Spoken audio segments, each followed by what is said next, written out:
Welcome to my mommy's podcast. This episode is brought to you by Wellness. That's wellness with an E on the end. My new personal care line of products that are natural and good for you: hair care, toothpaste, hand sanitizer, and more. You've likely heard that much of what you put on your skin is absorbed into your body, which is a good reason to avoid harmful products, and I feel like many of us do. But you can also use this to your advantage by putting beneficial things on your body. Realizing that many of my closest friends and even family members still used certain conventional personal care products, even though they'd cleaned up many other parts of their diet and wouldn't dream of eating processed food or using harmful cleaners, but they weren't willing to sacrifice how they looked and felt when it came to personal care products. I set out to create alternatives that outperformed the existing conventional options, but without harmful ingredients and with beneficial ingredients that benefit the body from the outside in, and thus Wellness was born. Our good-for-you hair care and mineral-rich toothpaste nourish your body from the outside in, while you hopefully nourish it from the inside out to have amazing hair and teeth. Check it out and learn more at wellness.com. That's wellness with an E on the end. WELLNESSE.com. This podcast is sponsored by Olipop Natural Sodas. They use functional ingredients that combine the benefits of prebiotics, plant fibers, and botanicals to support your microbiome and benefit your digestive health. 90% of Americans consume more than the USDA's daily recommended added sugar intake, which is 30 grams. In fact, many of us consume way more than that. And sweetened beverages like soda are one of the leading sources of added sugars in the American diet. Olipop is much lower in sugar than conventional sodas, with only 2 to 5 grams of sugar from natural sources. No added sugars. Here's an example. Their vintage cola has just 2 grams of sugar, compared to a regular cola, which has 39 grams of sugar, which means one can is more than the added sugar recommended for an entire day. Their orange squeeze has 5 grams of sugar, compared to other orange sodas, which clock in at 44 grams of sugar. And all of their products are non-GMO, vegan, paleo, and keto friendly, with less than 8 grams of net carbs per can. I've worked out a special deal just for Wellness Mama podcast listeners. You can save 15% off your entire purchase from Olipop. I recommend starting with their variety pack, unless you already know your favorite flavors. And the variety pack is a great way to try all of the flavors that they have. My favorites are the strawberry and the orange, but my kids really like the root beer. Check them all out by going to drinkolipop.com/wellnessmama and use the code wellnessmama at checkout to claim the deal. That's drinkolipop.com/wellnessmama. You can also find them in stores across the country, including Kroger, Whole Foods, and more. Hello, and welcome to the Wellness Mama podcast. I'm Katie from wellnessmama.com and wellness.com, my new personal care line. And this episode is all about understanding consciousness, ego, and how to reduce suffering. I'm here with Polymath Dr. Ted Achacoso, and make sure to tune into part 2 of this as well, which will air next. And that one will go deep on the science of psychedelics, and I go deep on why I decided to take certain substances. And the reason I chose Dr. Ted for these episodes is that he is widely considered the world's smartest doctor, having gotten his doctorate at 22, with many different fields of focus that he's had over the years, everything from pharmacology and toxology, neurology, interventional neuroradiology, medical informatics, artificial intelligence, and much more.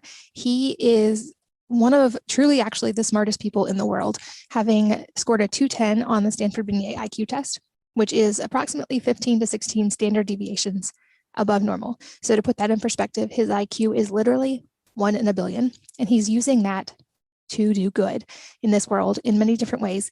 I've interviewed him before about his company that makes nootropics that have helped me focus tremendously. And I thought it was important to go deep in these episodes about topics he understands from both the medical and the meditative side, which is consciousness, ego, how to alleviate much of our own suffering. And then, as I mentioned in the next episode, about the science of psychedelics, which are an emerging area of research and a lot of fascinating data on that. I know that you will learn a tremendous amount from this episode. I certainly did as well. Dr. Ted is always a pleasure to talk to. So let's dive into episode 1. Dr. Ted, welcome back. Thank you to my favorite wellness mama.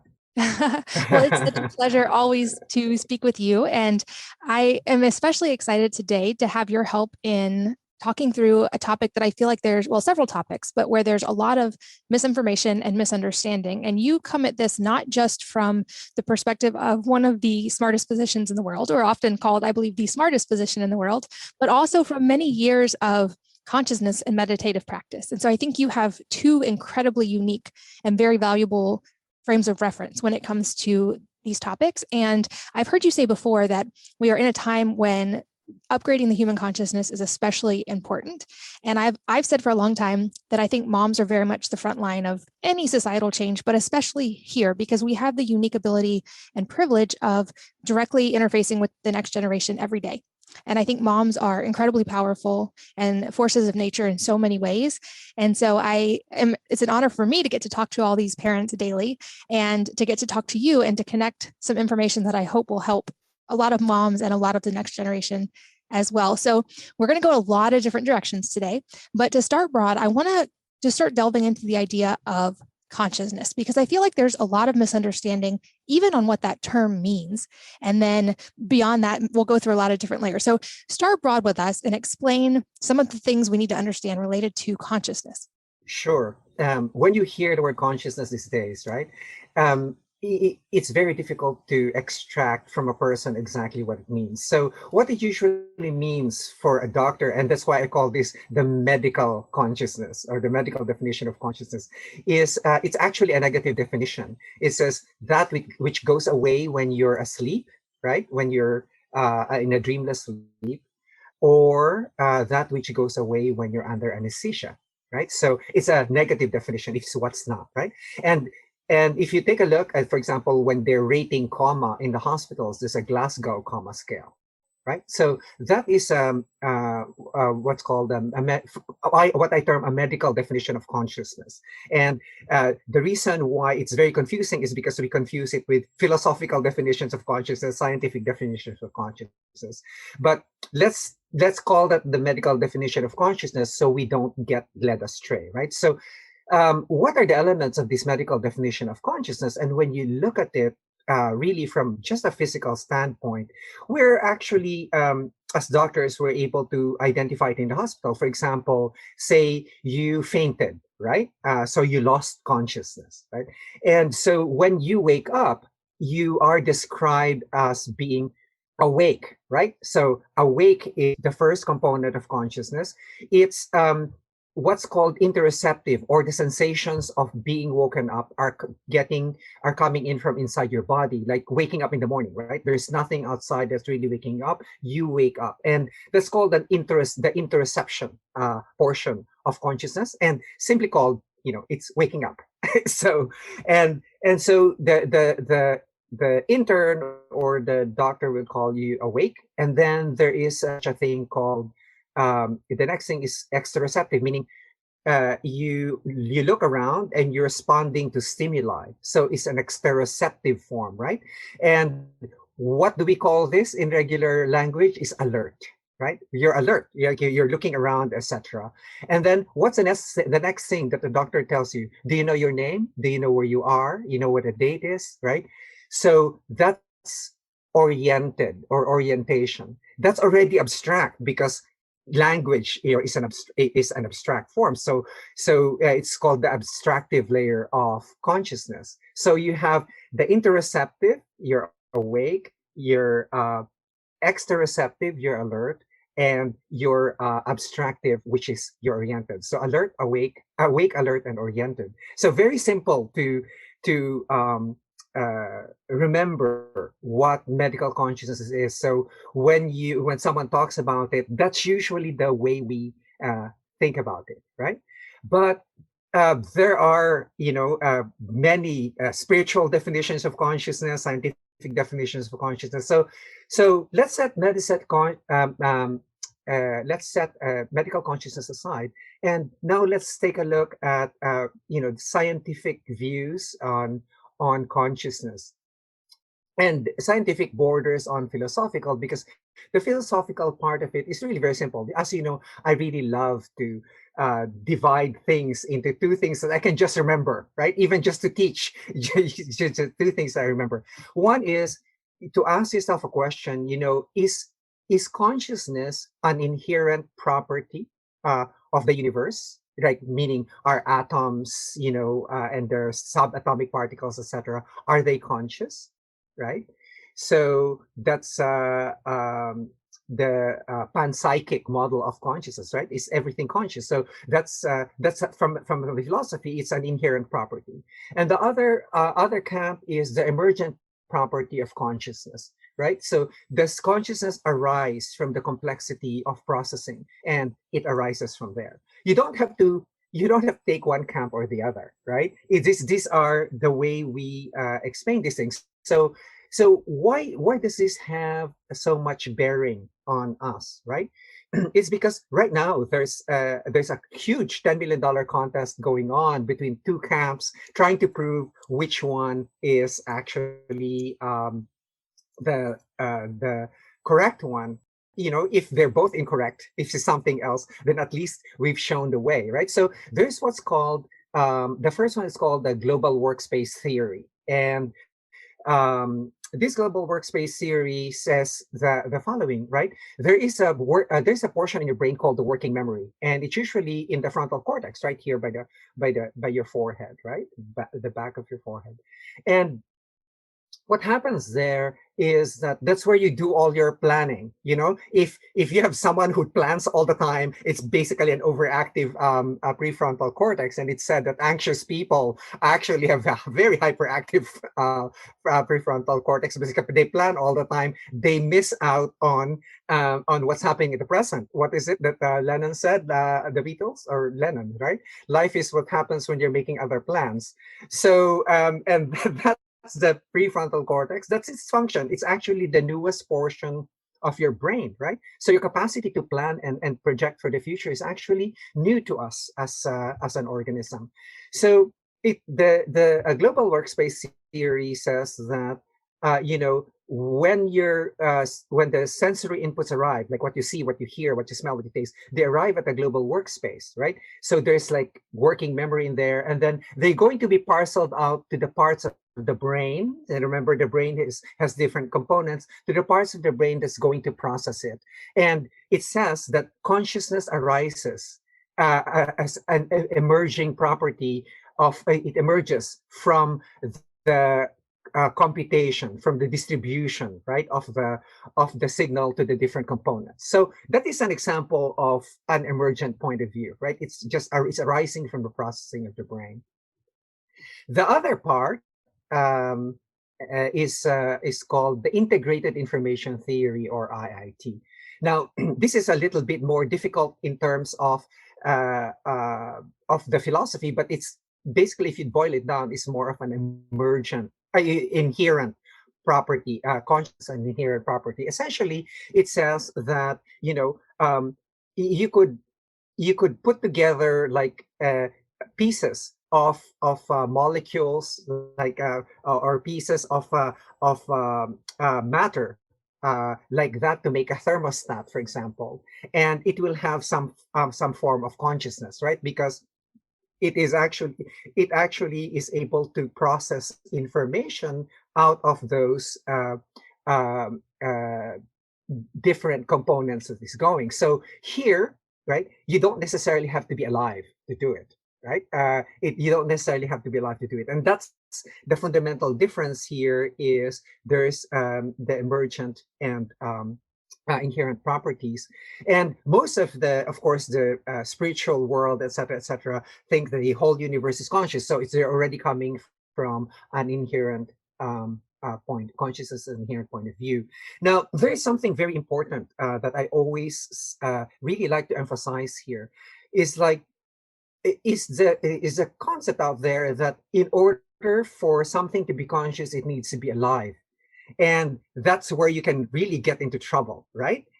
Because if you are from the panpsychist mode, it's like, so is an atom alive, right? Is a subatomic particle alive. So then you get into that particular trouble. But let's get into the definition now of biological life, right? So biological life has a definition, and you can take a look at all the requirements out there of what it is to be biologically alive, right?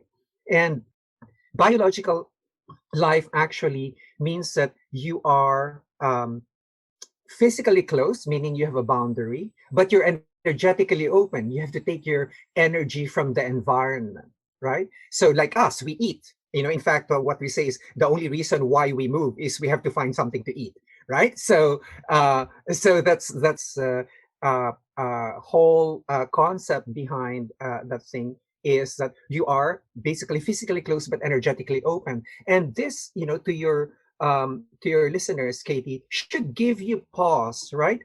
Why you should care only about yourself and not care about the environment. Look, the carbon dioxide that you breathe is converted to oxygen, not only by the trees around you.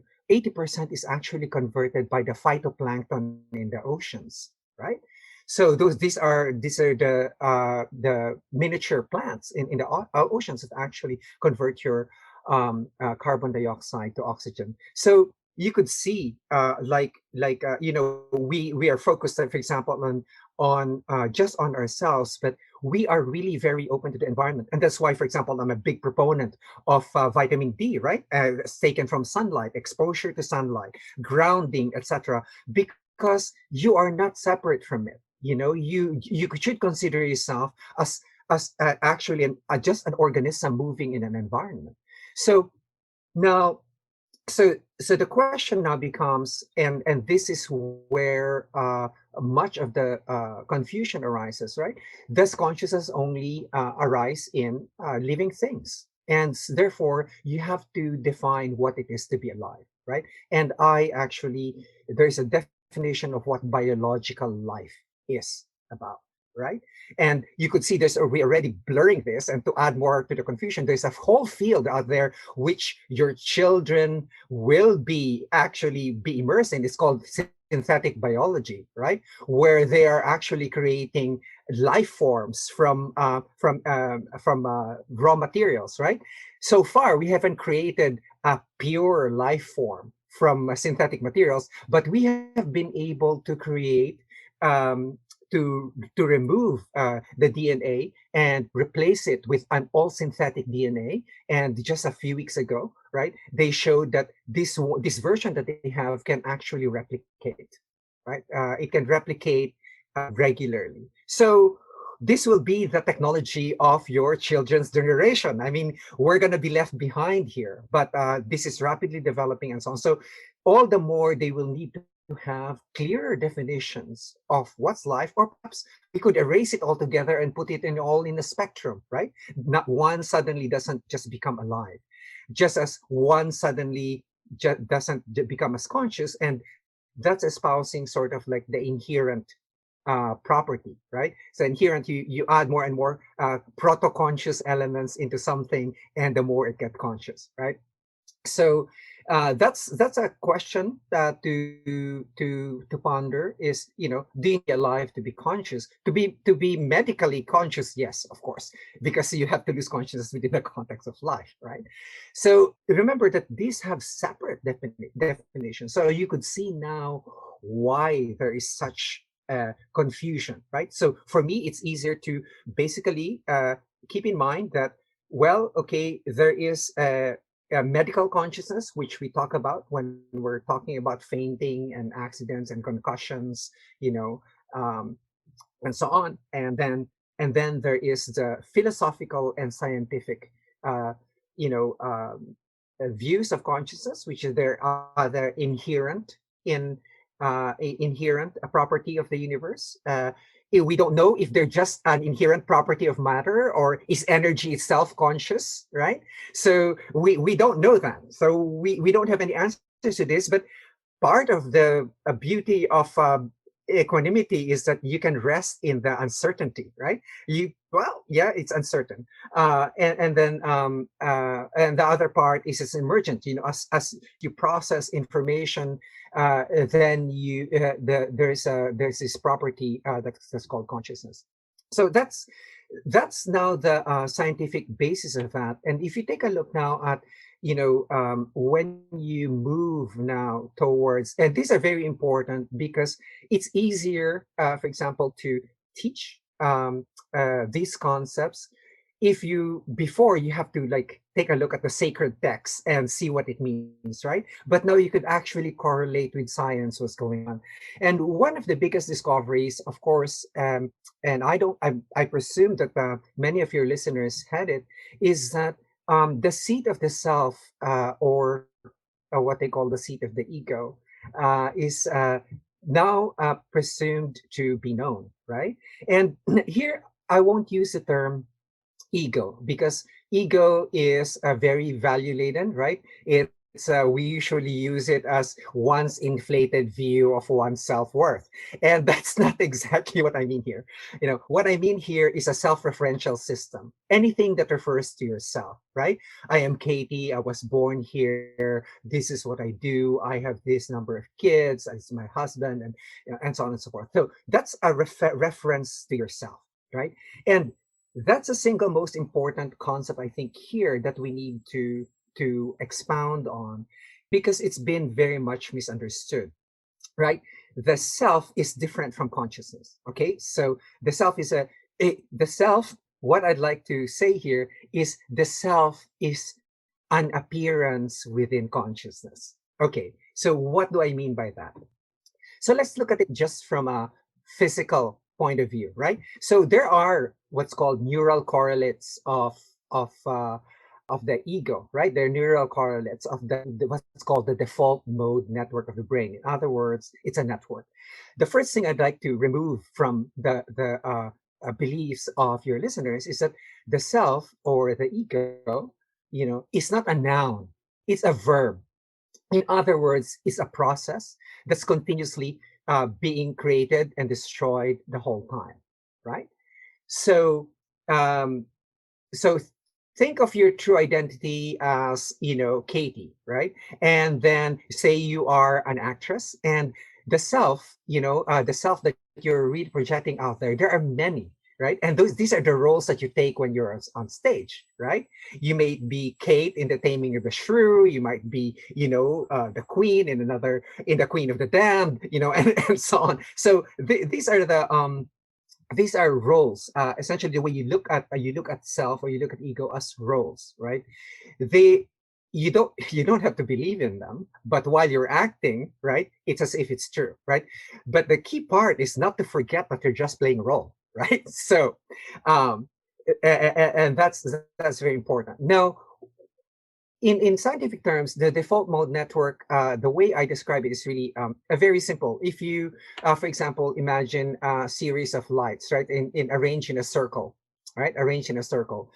So, say one of those lights represent your memory, and the other light represents your emotion, right? The other light represents your planning, right?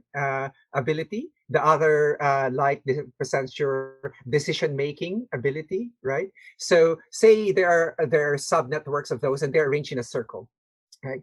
When your ego or yourself comes up, it lights up as if everything is going in a circle, right? It lights up as if everything is going in a circle. It's an illusion. That's why the self is called an illusion, right? The ego is an illusion, or the self is an illusion. It's because it arises from the processing of the brain, right? So right now I am Dr. Ted, the doctor who is, trying to explain what the self is all about. And and that draws on my memory, my emotions, and everything else that's there. So you see this as like going round and round.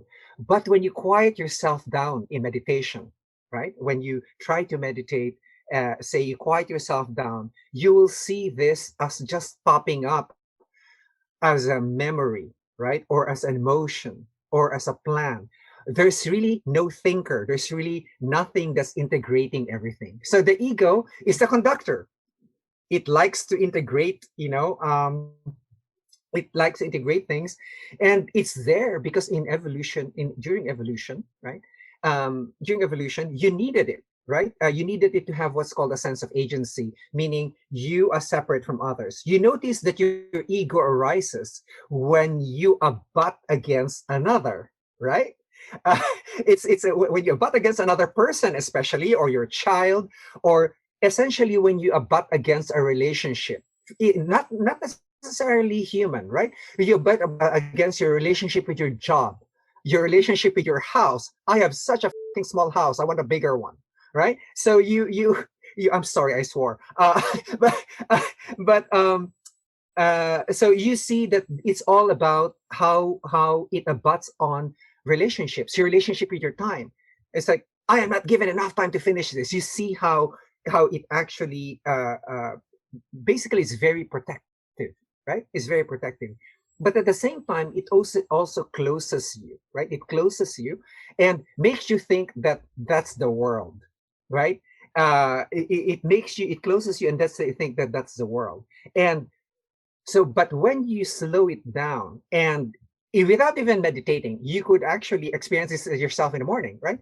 When you wake up and you just open your eyes, there's a period of mild disorientation, right?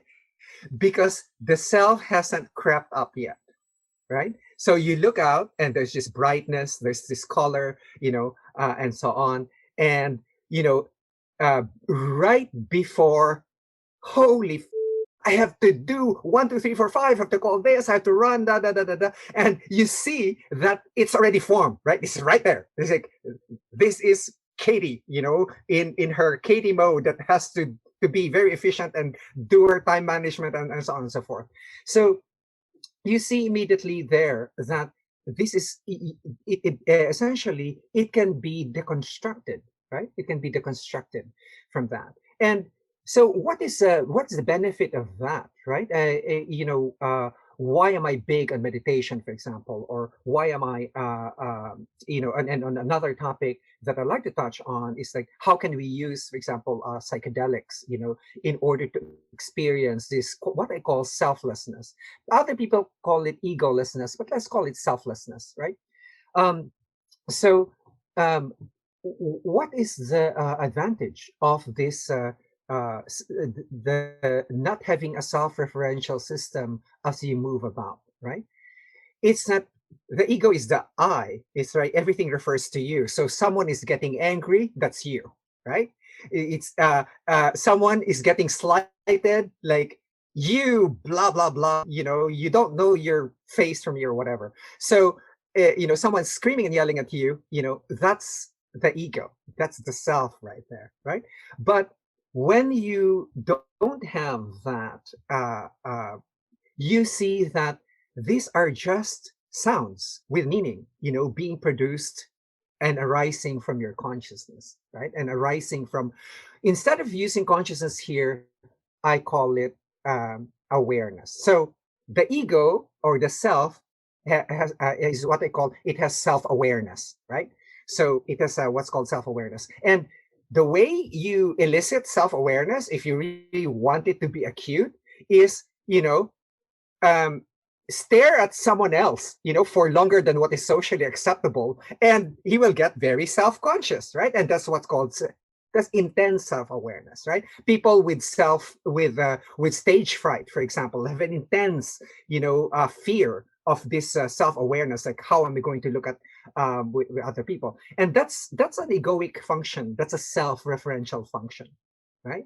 And so what happens to you then? You're suffering, right?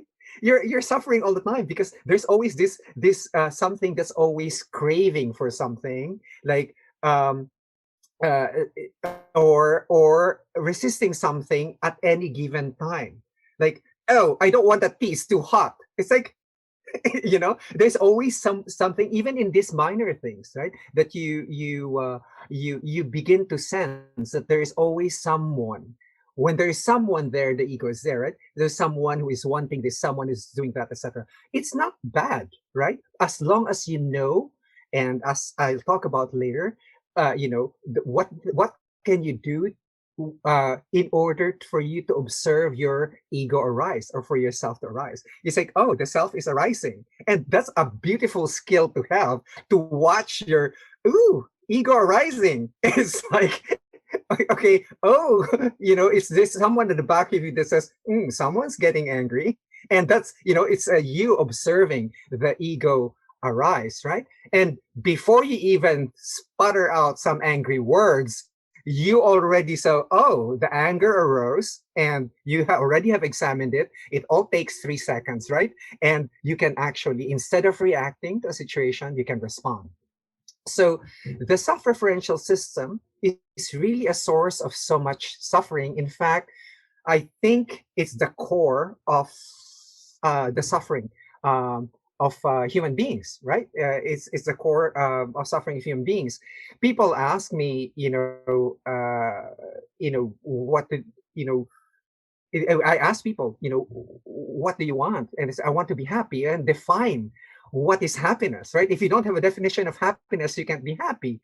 And, you know, there's a definition of happiness that can be that's fulfilled by material goods. There's a definition of happiness that's fulfilled by internal peace. But for me, happiness is what is for me is a uh, minimally perturbable, right? So you are it's sort of like a dynamic sense of equanimity, right? So and that's the whole point of this, is that for you to be able to see that there is a self there that is suffering all the time.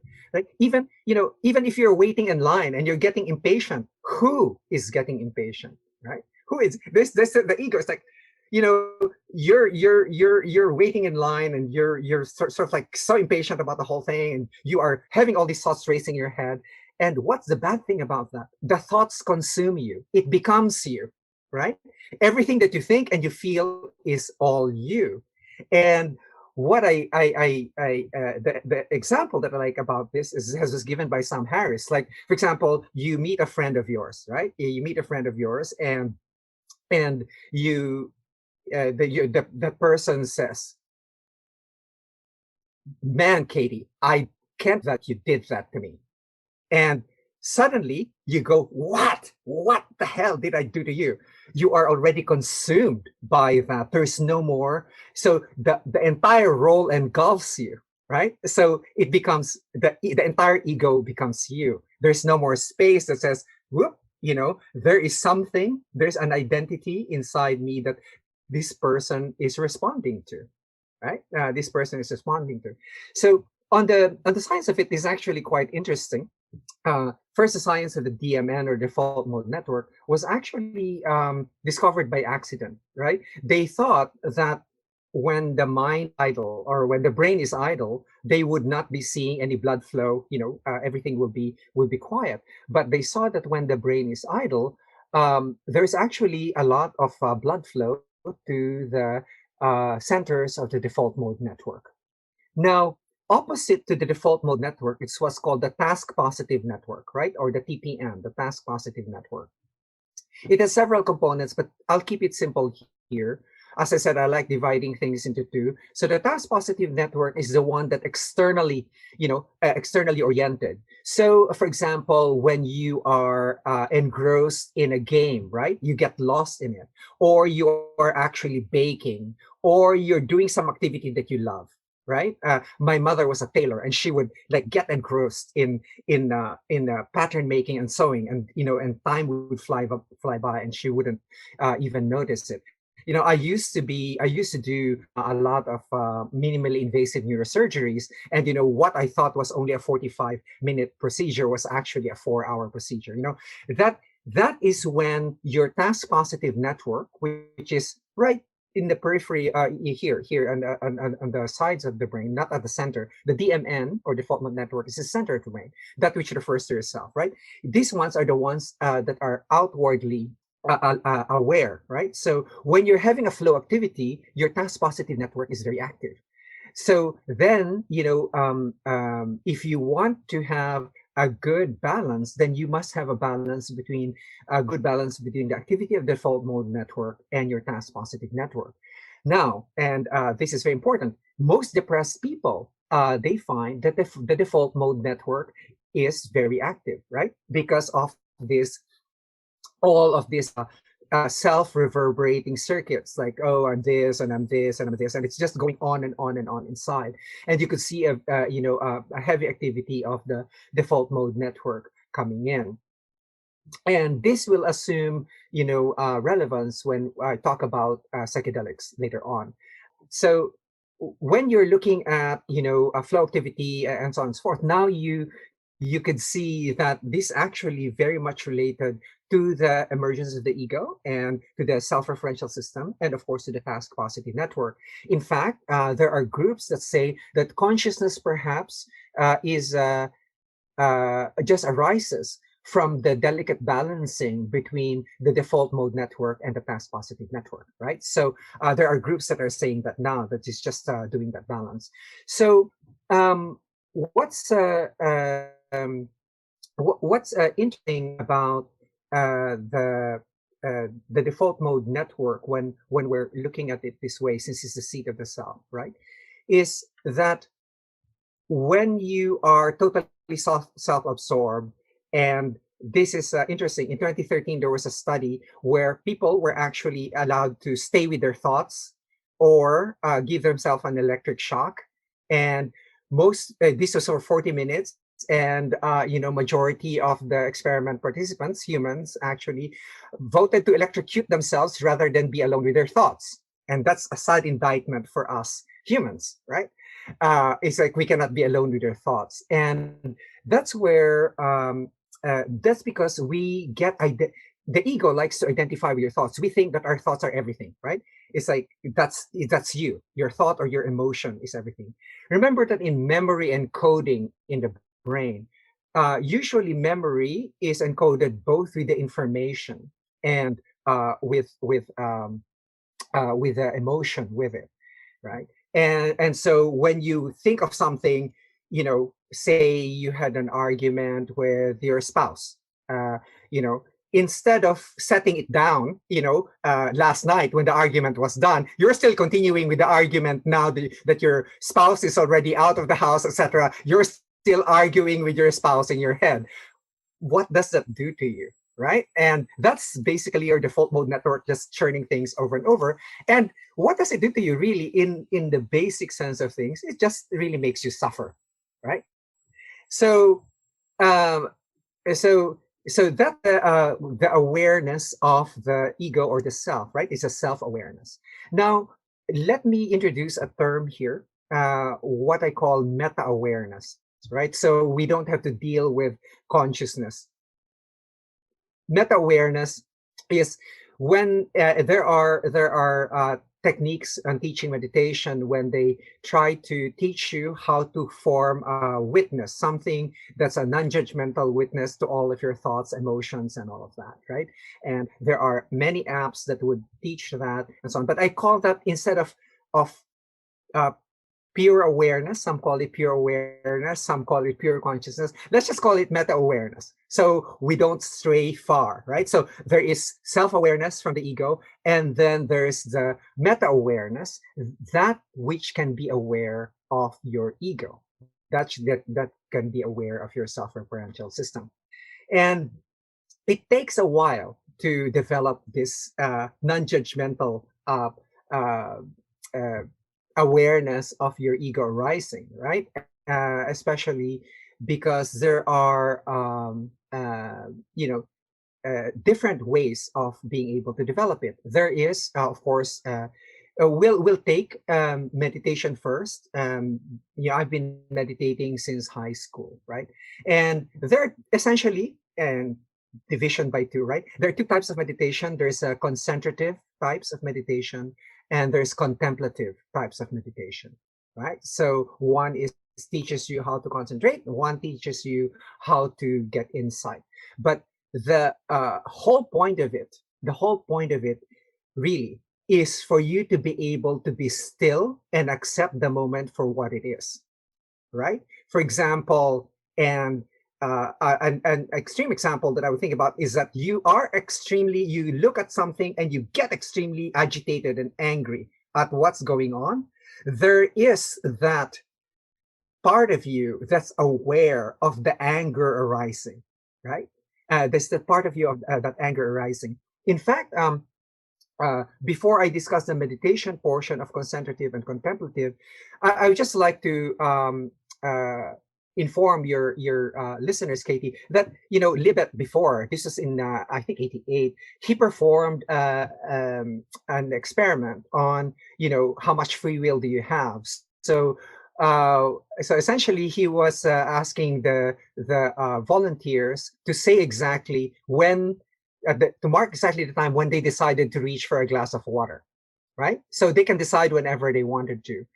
And he found that there's about a 250-second readiness potential, right? Before the person was even aware, right, that he wanted to reach for the glass, right? Recent computations show that that's actually about 7 seconds, right? The Italian group says that's 7 seconds. So our reality here, as presented to us, is actually about 7 seconds late, right? we're 7 seconds late. We're just used to the lag, right? So our reality is about 7 seconds late. So, and what I'd like to say here, and what's the importance of realizing this? My computation, by the way, in 1992 of this lag. See, I did these studies before, and my studies were buried, elsewhere. It's like 2 pi seconds, more close to 7 seconds. But so what can you do, right? So what can meditation do is to bring you to that level, at the readiness potential level where these are simply arising. Remember, these are subconscious, right? These are subconscious things that simply arise. So and then is presented to your consciousness. So before what's the big source of suffering?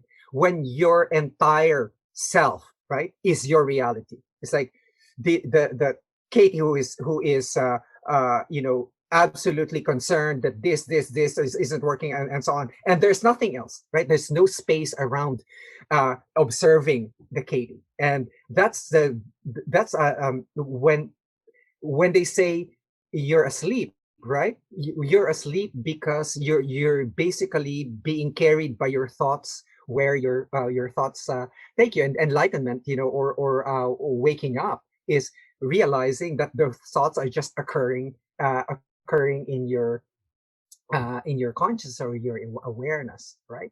So let's take a look at how concentrative meditation might help. Right? Concentrative is when this focus on your breath, right? You can focus on your breath. You focus on sound, right? Or you focus on a mandala or an image, and you could see this. This can be taught, and they allow you what's called a one-pointedness. It allows you to focus, right? It allows you to focus and just be totally aware of one thing, right? Just be totally aware of one thing in everything. Like for example, when you're aware of the breath, you're told, focus on your breath. Don't lean on it. Don't anticipate it. Uh, you know, uh, Merely receive the breath, right? You merely receive the breath, meaning you have to relax into feeling, this process, and you focus so you feel everything about it, right? And there's nothing in you that's resisting the breath or holding the breath. And many students of meditation sort of like hold their breath and so on and so forth. And this is your ego trying to exert control, right, over the whole process, rather than just relaxing and see that it's a natural process that can occur, any more than you cannot control the heartbeat, right?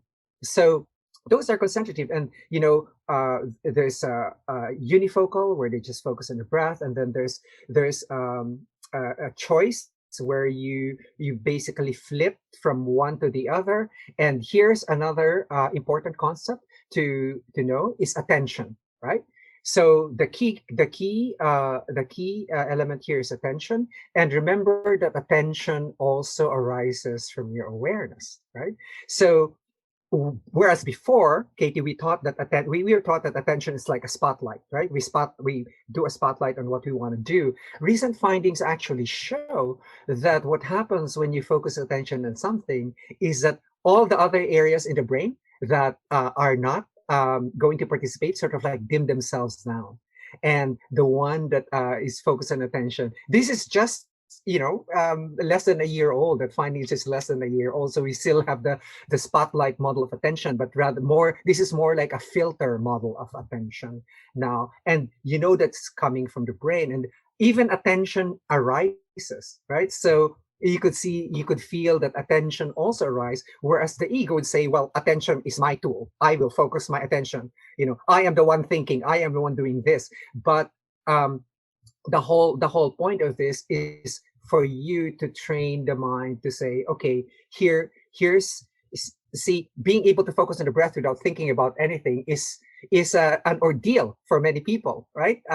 Even just for a minute. In fact, I challenged my patients before. They would come to me and I go, Dr. Ted, I want to be happy. I said, you want to be happy? Play the happiness game with me.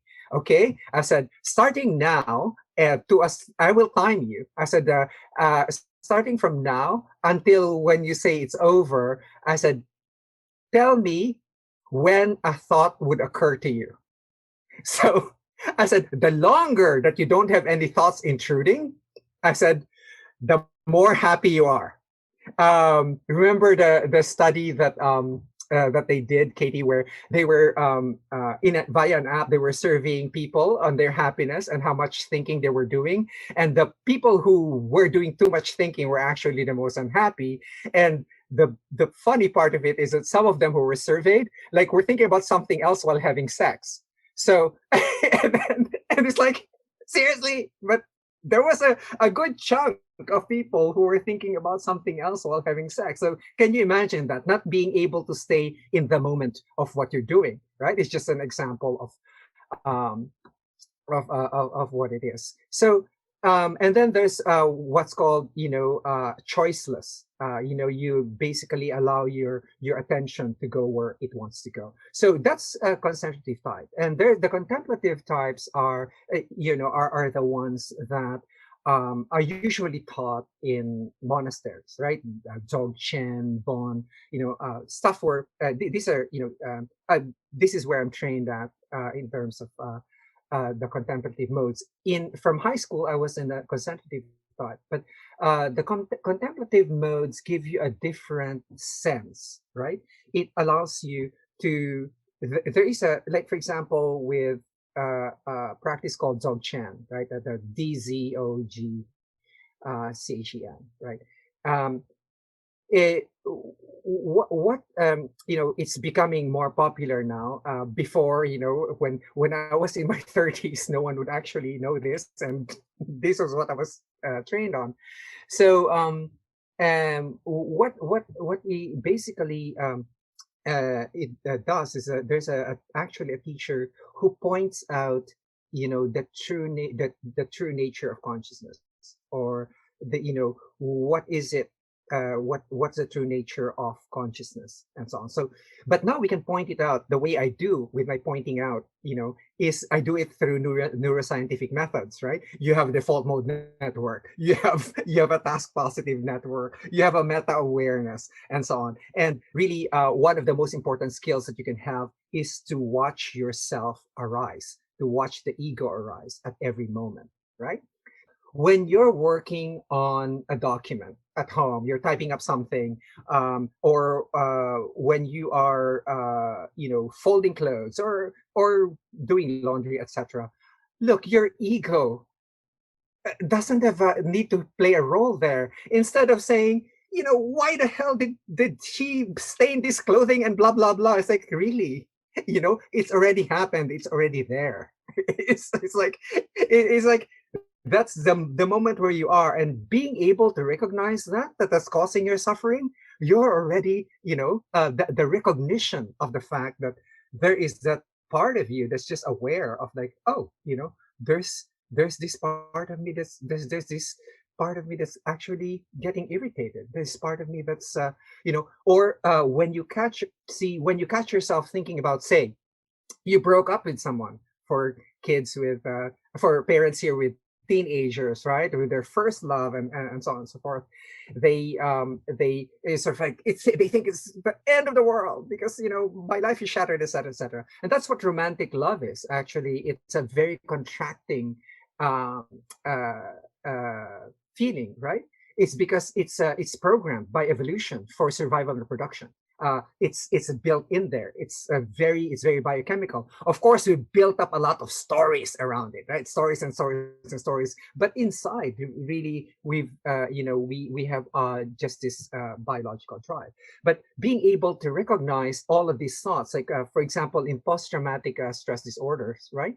Um, and I'm going to segue now on what is being done in the psychedelic world, right? Let's start with one that is actually a non-common psychedelic. It's called ketamine, and I've seen, if you know, I've seen or I've met therapists who have done this, and for example, for rape victims, right? It's very hard. It's very hard to or for battered wives, or for people who've been physically abused and so on. It's very, very difficult to go into therapy because you have to, when you talk about it, you have to relieve the entire situation, right? You have to relieve the entire story with together with all the emotion. I said memory, is stored with both the information and the emotion.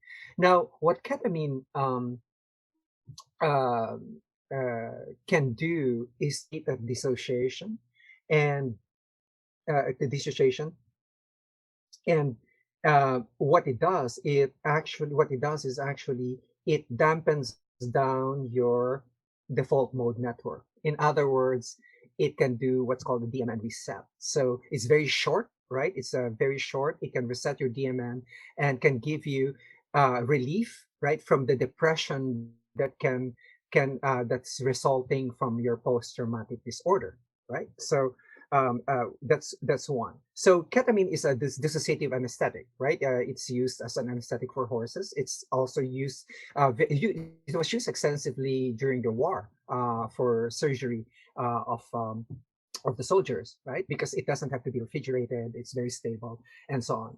So you could see ketamine clinics popping up all over, right? And uh, so um, ketamine is basically unusual in that it basically what's called it inhibits the inhibitor. So meaning instead of inhibiting something, it makes something go, and it makes your task positive network go. Meaning it doesn't make you focus on yourself. It dissociates you from yourself and gives you that activity of the task positive network. Now, what's the significance of that really? And the significance of that is, as we get through the different psychedelics, you could see that most psychedelics are actually doing the same thing, which is they actually try to dampen down the activity or default mode network. Remember, when your brain's not doing anything, it's gonna think about a lot of stupid things. So, um, the parents usually ask me, my kids are bored. I said, there's a difference between just being bored or bored with something, right? So just being bored is different than bored with something, right? So usually it's just they're bored with some repetitive task. And what you need to do is give them another one that's simulating. They'll get bored with it. Of course, their attention will flip from one to the other, right? That's just an aside for, because parents usually ask me that question. And you have to identify whether or not it's a generalized feeling of boredom, which is a different case altogether from just being bored for doing a particular thing. So all of this that I'm talking about now, which are being investigated, right? For example, ketamine has just been approved as an antidepressant, as I said before. When your default mode network is hyperactive, it says, oh my God, I'm no good, I'm blue. It's like I'm such a poor spouse, I can't even do this, and la la la la la. Essentially what it does is that it decreases the blood flow to the default mode network and it quiets it down, right? And you see there, the ego dissolves, right? And there's a thing called the K-hole. It's like, where you totally disappear into the K-hole, and it's some experience, because if you are used to having a strong ego, you'll actually fight the disappearance of that ego, right? It's just like when you have a hard time yielding to anesthesia, right? The same process. So when you take a look now at, for example, the MDMA, which is the other one that's being investigated, right? MDMA is actually now, after when you're dealing with acute depression or treatment, sorry, when you're dealing with treatment-resistant depression, right? You can give ketamine is now approved in the form of esketamine, right? It's a spray, and it's extremely expensive. So it's extremely expensive, but it's very effective for treatment-resistant depression, right? And for a PTSD, right? So what's on phase 3 trials now is for PTSD, like for example, if you're a rape victim or you fought in the war, and or even a sudden breakup, like a loss of a loved one, etc., where a single book or picture can trigger all of these memories that are very painful to you. uh, and if you really can't take it, it's actually part of what's called a post-traumatic stress, right? So like a sudden accident, you lost someone and so on. So what they do now is this very low dose MDMA. For those of you there, the street name is ecstasy, right? But please, the ecstasy that you find in there are dirty forms of ecstasy. This is like medical grade of ecstasy for research purposes. And they found out that having a therapist give you like a 2 to 3 sessions of MDMA assisted psychotherapy, they have a very high success rate, anywhere from 60 to 80%, cure of post-traumatic stress disorder. And I'd like to say it this way, if you're a rape victim, then what happens is that you're able to talk to your psychiatrist or to your psychotherapist, about the information of the rape without the emotion of the rape, and so you're able to cut that too. And and um, and it has very high success rate in keeping that permanent. So whenever you tell your story, it now doesn't induce all those emotions, and usually that is enough for the person to be able to move on, right? Because he's not burdened with all of those state changes in the body that go on when the emotions are there or are flashing back, and so on. So there is, of course, a large body of research now on psilocybin or mushrooms, right? The magic mushrooms. And psilocybin is actually on does the same thing, right? If you take a look at the scan of, say, an fMRI scan of someone on a full dose of mushrooms, what you see is that the default mode network is very quiet, and then the task positive network that is normally quiet now has a lot of communicating networks. Normally, those are prohibited by your ego. Those are prohibited by yourself. Like, hey, pay attention, because I am the conductor here. You cannot do that, right? So that's why people who take it say they get more creative, etc. But the other thing that they experience also is a loss of the self, right? A loss of the ego. And so when you come from a journey, for example, a mushroom journey, people usually experience, more creativity, and losing your default mode network or the self, where it's me against the world, makes you feel more connected to everyone else, right? And you can tell people have experienced psychedelics, etc. They just don't talk about me and everyone else. They say, what about the other species in the planet? And what about the planet itself? How do we take care of Earth? How do we take care of this? It's like, so you now have an expanded consciousness, which means you're not just dealing with what you need and what your family needs and what the society needs. But you take a look at what everyone else needs, including what the planet needs, right? So, and that's an effect of when you hear like spiritual sayings like the whole root of suffering is from us being separated, being separate from the universe, etc. Well, there's your neuroscientific basis for it, right? You're, you know, so uh, and you could now this is being investigated for a lot of things, for depression, for drug addiction, and so on.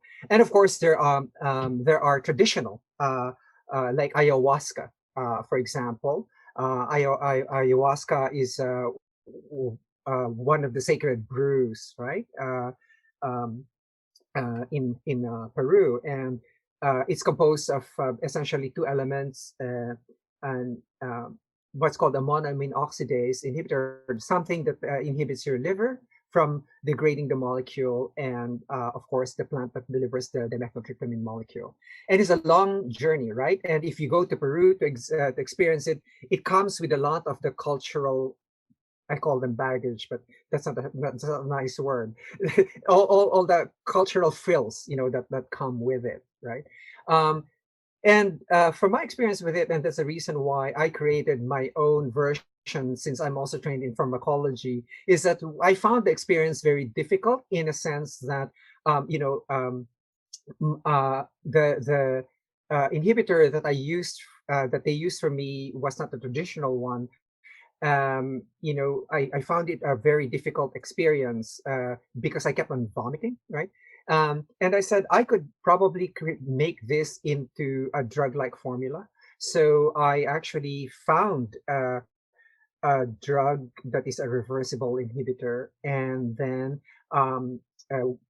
in a country not the United States, was able to get some crystals and actually titrate the dose so that I could get on for example, if I'm a new user, then this is only how much you could take, and so on. It's like it's more like making it a lot of people are mad at me because I'm taking away the naturalness, the ceremony, and so on. But for me also, if you want this to get accepted, I want to know what's going in my body, right? I want to know exactly what's going in my body, how safe it is, what is the tolerable levels, and so on and so forth. So I'd rather, so I created this term. Instead of ayahuasca, I called it pharmahuasca.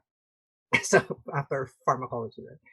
Anyway, what's interesting here, and for your listeners, is that you will hear something like a receptor called 5-HT2A, right? And a 5-HT2A receptor is in the family of the serotonin receptors, right? Serotonin receptors serotonin, is responsible for mood, right? And if you heard about Prozac, I think all of you are old enough to have heard of Prozac, one of the first selective serotonin reuptake inhibitors, right?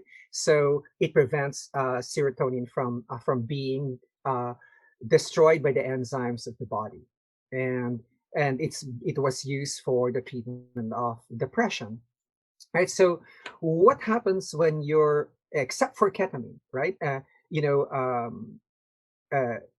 Essentially, and except for ketamine and MDMA. So you take a look at, for example, psilocybin, LSD, DMT, dimethyltryptamine from ayahuasca. These are what's called the classic psychedelics, right? Meaning they act on the 5-HT2 receptor of the cell, and the 5-HT2 receptor is a serotonin receptor. This episode is brought to you by Wellness. That's wellness with an E on the end. My new personal care line of products that are natural and good for you: hair care, toothpaste, hand sanitizer, and more. You've likely heard that much of what you put on your skin is absorbed into your body, which is a good reason to avoid harmful products, and I feel like many of us do. But you can also use this to your advantage by putting beneficial things on your body.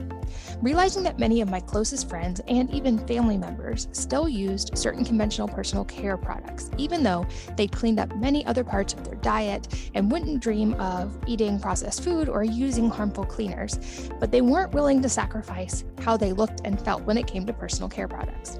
I set out to create alternatives that outperformed the existing conventional options, but without harmful ingredients and with beneficial ingredients that benefit the body from the outside in, and thus Wellness was born. Our good-for-you hair care and mineral-rich toothpaste nourish your body from the outside in, while you hopefully nourish it from the inside out to have amazing hair and teeth. Check it out and learn more at wellness.com. That's wellness with an E on the end. WELLNESSE.com. This podcast is sponsored by Olipop Natural Sodas. They use functional ingredients that combine the benefits of prebiotics, plant fibers, and botanicals to support your microbiome and benefit your digestive health. 90% of Americans consume more than the USDA's daily recommended added sugar intake, which is 30 grams. In fact, many of us consume way more than that. And sweetened beverages like soda are one of the leading sources of added sugars in the American diet. Olipop is much lower in sugar than conventional sodas, with only 2 to 5 grams of sugar from natural sources. No added sugars. Here's an example. Their vintage cola has just 2 grams of sugar, compared to a regular cola, which has 39 grams of sugar, which means one can is more than the added sugar recommended for an entire day. Their orange squeeze has 5 grams of sugar, compared to other orange sodas, which clock in at 44 grams of sugar. And all of their products are non-GMO, vegan, paleo, and keto friendly, with less than 8 grams of net carbs per can. I've worked out a special deal just for Wellness Mama podcast listeners. You can save 15% off your entire purchase from Olipop. I recommend starting with their variety pack, unless you already know your favorite flavors. And the variety pack is a great way to try all of the flavors that they have. My favorites are the strawberry and the orange, but my kids really like the root beer. Check them all out by going to drinkolipop.com/wellnessmama and use the code wellnessmama at checkout to claim the deal. That's drinkolipop.com/wellnessmama. You can also find them in stores across the country, including Kroger, Whole Foods, and more. So what's the value of this in examining awareness or examining consciousness?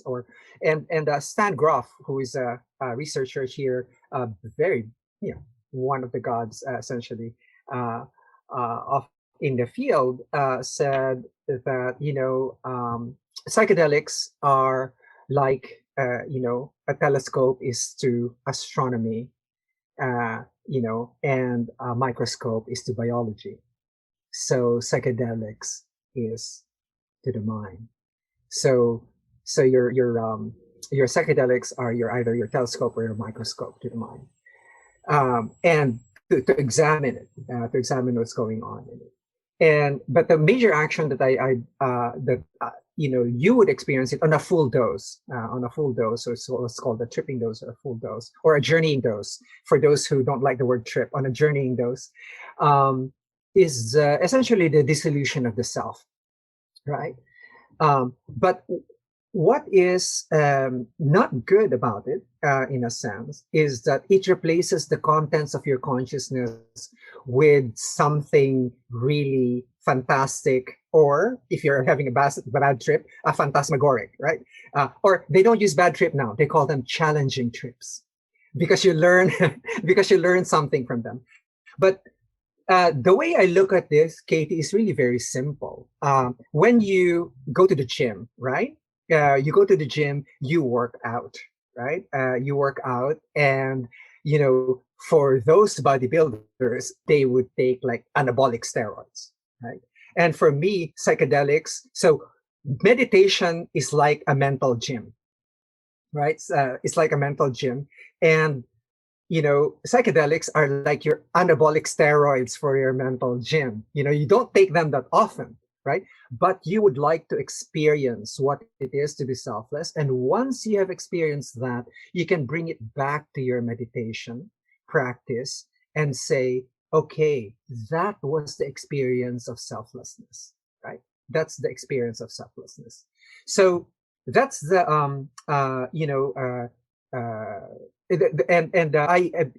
I don't I don't have a recommendation one way or the other, but the way, if you're going to take LSD or uh, magic mushrooms, which is very common these days, or mushrooms or DMT, right? If you're going to take this, uh, go beyond, like get blasted into the stratosphere. You know why? Because when you stay, when you're too afraid and stay underneath the where you get blasted out, you're going to work through all of your like all of that emotion, etc., is going to be painful. So I'd like you to experience once at least just being free of those, right? There will be a time and place to work through that, or you can go to your therapist to work through that. But to experience that kind of selflessness, right? Even just once in your life. I think, and this is just me personally, that I think, in any one lifetime, it would be a regret, if I didn't take at least one journey, even with a mushroom. Now, Katie, so I consider this like that. Yeah, they're the anabolic steroids of the mental gym. So you guys, you have to have a mental gym too. Always thinking about your body, but what about your mind, right? You have to have all this mental fitness stuff. Right? Are you playing video games with your kids? Those are very good for spatial orientation, developing of new circuits in your brain, etc., etc. But the major skill that you get from meditation really is to be able to witness the thoughts and emotions arise before they could even catch you fully, right? Because when you see something and you get immediately angry, that's suffering, man. You're immediately screaming. It's like, holy, I just screamed, right? But the mere fact that, at the beginning, when you're able to catch yourself and you already screamed and you catch yourself, the recognition is already winning the game. You already won, one part of the game. And if you do little bits of that the whole day, can you imagine this become longer and longer? Just the recognition is enough, right? That's the recognition is enough. Um, and but of course, you must realize that you're suffering. For example, I like to say that I am not the person who likes, tidal waves of joy and deep whirlpools of emotion. I don't like those. I mean, those are roller coasters. Some people like those. Well, yeah, but for me, no. Gentle waves are me. Yeah, I don't do. It's like you get caught up in this, and they become your total world, right? And the usual image that they project is that all of these emotions and thoughts, etc., they're waves in the ocean, right? And you are actually the water underneath. So if you can just observe these waves just rise back and forth, right? Then that is essentially what you want to do. In Dzogchen, we look at it as the sky. The sky is always beautiful despite the clouds that are in there, because the clouds are your thoughts, emotions. They change, they just come and go. You don't have to latch onto them, right? Because they're not you, right? It's like I can't believe he said that about me. I can't believe he unfriended me, right? And we're not being nice in social media too, because that actually encourages a lot of egoic rewards, right? And you have to be, and that's where you actually need to be more meditative and seeing that. As you can see, I'm absent in social media. um, and the now, Katie, what's nice is that there are microdosing regimens for those who are actually afraid, right? People ask me about this, what about microdosing, etc. Microdosing can give you, doesn't give you the high or give you anything. It just gives you a certain level of awareness, right? In fact, one of my projects right now, my secret project in my company, is can I create an enlightenment trochee, something that you could shove up your upper cheek and gum, and for at least 8 hours you're able to observe your ego arise, and you can work without a self, without an ego in there. Just, everything, because it's possible to live without a self integrating everything, right? Um, and when it does arise, you are very well aware that it has arisen, right? So in microdosing, essentially, it gives you at least a taste of what it is to be, for lack of a better word, dissociated, at least mildly dissociated, meaning there's a buffer or a sense of separateness. In fact, microdose LSD, for example, I in the experience that I had is more like, what I say is, I feel matrixy today, like being in the matrix. It's like you are aware. It's like there's a certain awareness that you are in the matrix, right? And it's usually one tenth of the tripping dose, as Fadiman had suggested. So that's if 100 micrograms is the tripping dose, then 10 micrograms is a dose, and you take it basically 3 days apart, say Monday and Thursday, and you don't take it in successive days. And it's been for so many years now. It's been the rage all over Silicon Valley, programmers, etc. But what is interesting, and there's the danger in it, is that there are now people who actually take CEOs and so on microdose. They give them microdoses, and then they go for a walk in the forest, and they talk about, so how can I increase my company profits? It's like, shall I use child's labor, and shall I pollute the earth a little bit more, and so on and so forth? And that's the danger when your ego has not been blown, or you have not experienced at least it disappearing completely, right? Right before your eyes, is integrating. And people, for example, on ayahuasca journeys, who have a very strong sense of self, can have a very, very difficult time, relinquishing that sense. And that's why I said, it would be nice for you to microdose if you have already experienced what it is to have your ego blown, and then you could see this, right? You could reap the benefits of it. For psilocybin, you could, it's like 2 to 3 grams is like the tripping dose, right? And they were recommending like anywhere from 200 to 300 milligrams. So again, it's the same scheduling as these are not recommendations, by the way. These are all over the internet. You can search them. They're there, and they're coming from me. But then these are like you experience that sense of, at least when you're working, you experience a sense of connectedness with what you're doing, right? And you're able to, for me especially, I'm able to catch quickly what the other person's motivation is, right? Because sometimes, see, the thing that gets us into a lot of trouble, Katie, is assumption. We're assuming something about something else. Remember that saying, don't assume, it makes an ass of you and me. And although it's a very common saying, we don't really internalize it. It's like we're assuming something, but actually we're assuming wrong, right? And it's like, oh no, that's not what he really meant, right? And we've already spewed our anger, we've already criticized, we've already whatever, given the punishment, and so on. So that's what this microdoses at least do. For many, they use this as a creativity boost, right? And for some people that I know, they actually have stopped taking antidepressants. This is not an advice. I know I'm a doctor. It's not an advice, but they were able to wean themselves out of it, in consultation, of course, with their psychotherapist.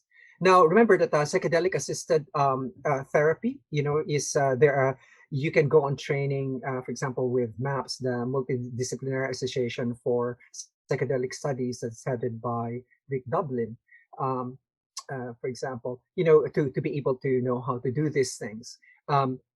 Before you engage in anything like this,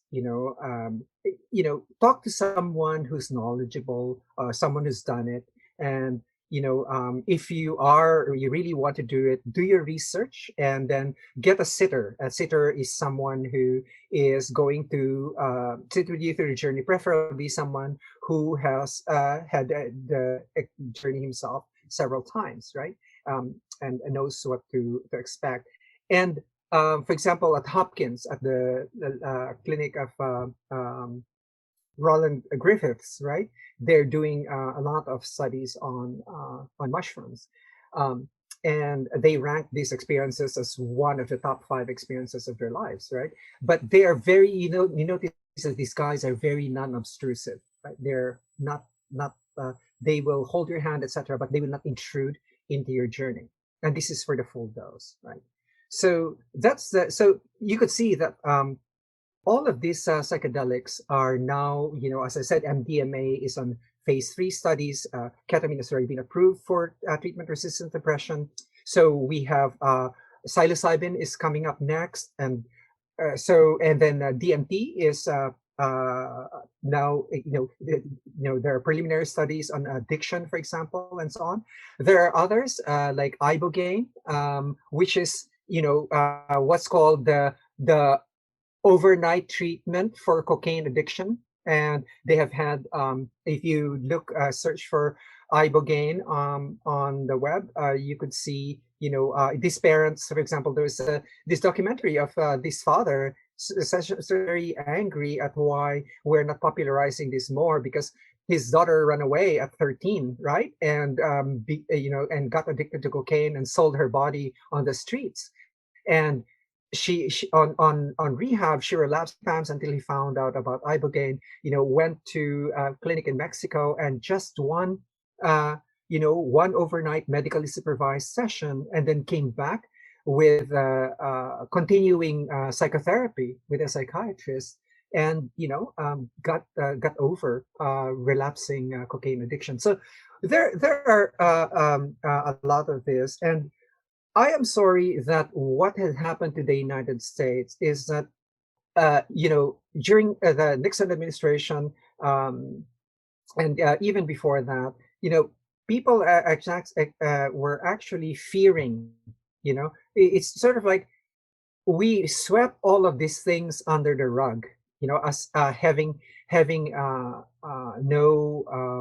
medical value or no use whatsoever. But it is actually very funny. Like, for example, we put marijuana, THC, as a Schedule 1, and then put cocaine as Schedule 2. So you could see how messed up that is. I wanted to say another word, but I forgot this, how family oriented this is. So you could see that, and you could see that many of the studies have actually been done despite all of these restrictions. And why is this, Katie? Why did do this? Because we are running out of things to give, right?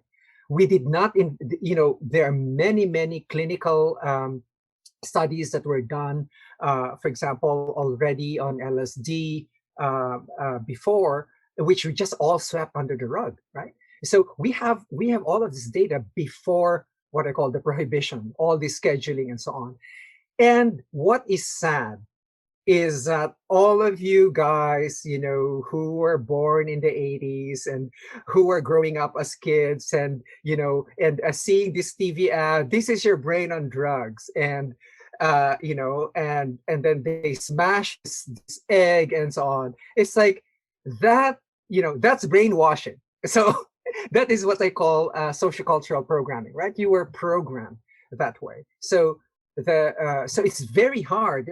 I mean, even for some professional athletes or actors that I deal with, right, in my clinical practice, they have this fear, even if they know that this is like, it has been put in there by the television programming, by culture, etc. They're still afraid to touch it, right? They're afraid to go into it.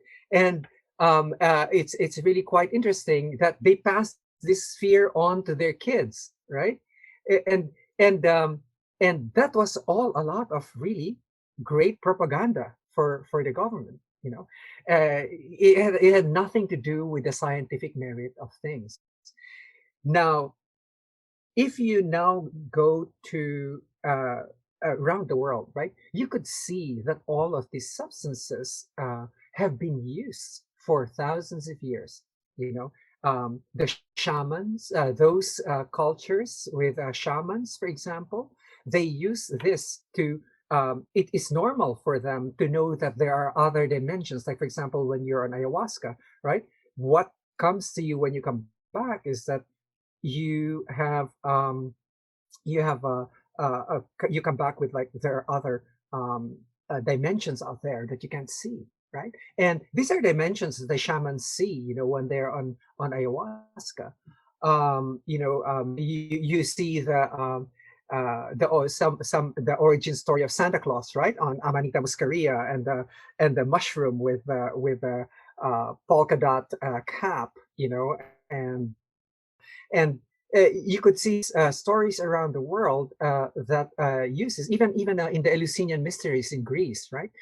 We don't know what the soma is, but these are all psychedelics. So psychedelics has played a long role. In fact, there's Terence McKenna introduced what's called the stoned ape theory, right, of language, where like ate this ate this mushroom, and like, oh, suddenly is able to produce these sounds and make all these connections and so on. So we don't know, but for me, it's like, why don't we use this as a microscope, or a telescope, if you will, to our minds?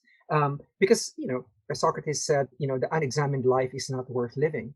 And if you really pay attention, Katie, all of your experience, remember that uh, it, I say experiencing, right? Because I take experience not as a noun, but it's something that's continuous. It's like a self. I call it selfing, right? You're selfing all the time. You're producing a self all the time, right? You're selfing all the time. You're experiencing all the time. That which tries to cling on to experience or wants to have experience, that's the ego, right? Rather than having the experience itself arise. So that's the clinging, right? I want this experience. I don't want that experience. I want this experience. I don't want that experience. That's the ego or the self right there, right? That's why meditation teaches you to just let your thoughts arise and emotions arise, etc., and not be caught by them. And when you're meditating, the name of the game is to know when you've been captured by thought. And I say this: the game is,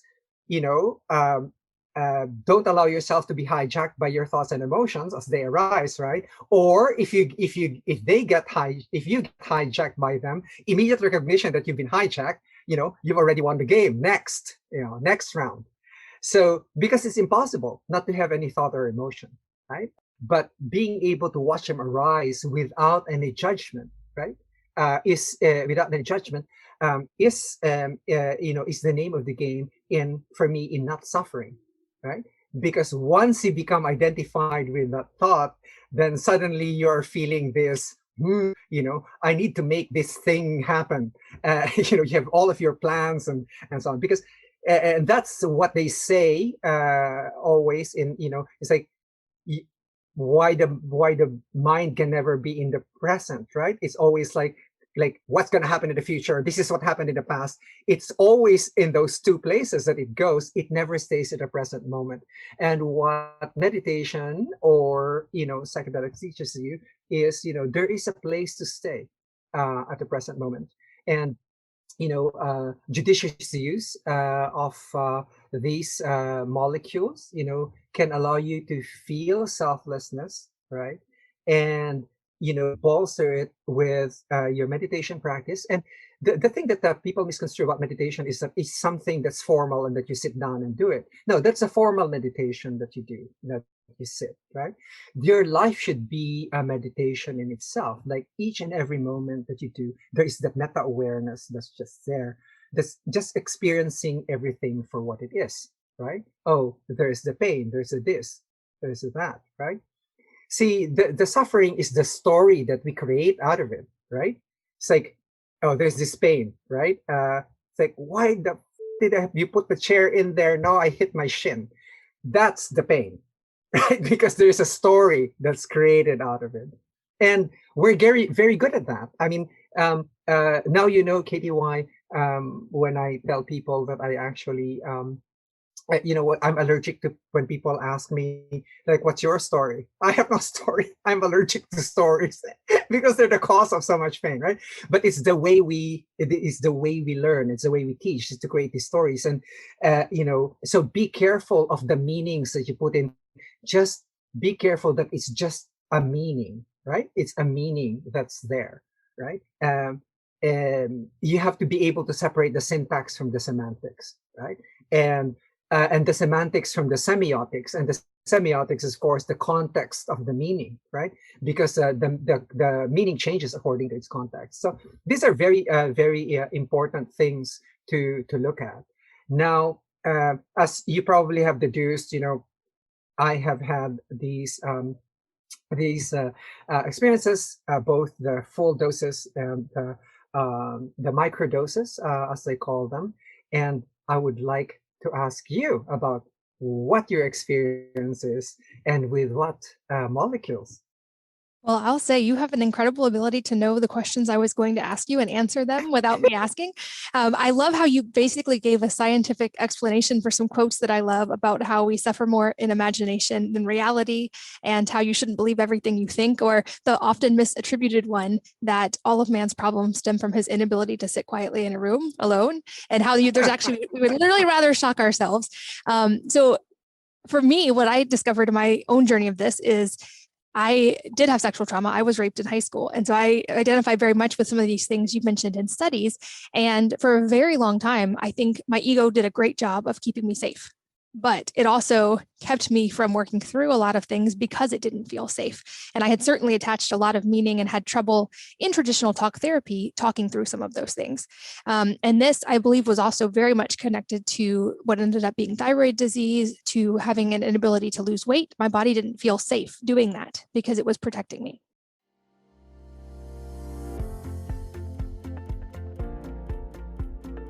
If you're enjoying these interviews, would you please take 2 minutes to leave a rating or review on iTunes for me? Doing this helps more people to find the podcast, which means even more moms and families can benefit from the information. I really appreciate your time, and thanks as always for listening.